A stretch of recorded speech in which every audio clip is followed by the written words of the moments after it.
शिंदखेडा तालुका शिवसेनेच्या वतीने आयोजित पदाधिकारी मेळावा दोंडाईच्या येथील सुवर्णकार समाज मंगल कार्यालय येथे घेण्यात आला।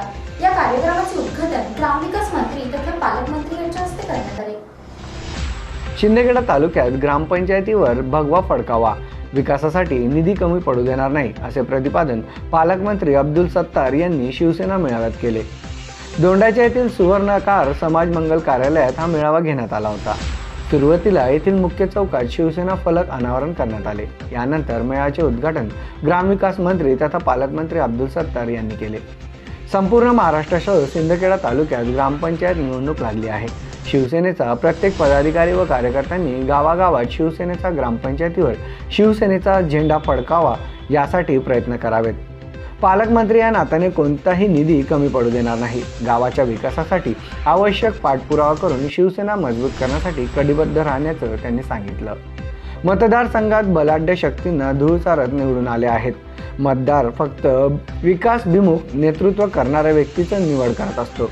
त्यामुळे पक्ष हा शेतकरी, गोरगरीब, सर्वसामान्य, दीनदलित लोकांना न्याय मिळवून देण्यासाठी राज्याचे मुख्यमंत्री उद्धव ठाकरे निर्णय काम करीत आहेत।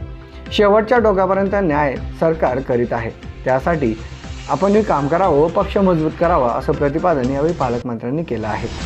या प्रसंगी संपर्क प्रमुख बबनराव थोरात, जिल्हा प्रमुख हेमंत साळुंखे, उपजिल्हा प्रमुख शानाभाऊ सोनवणे यांनी मनोगत व्यक्त केले।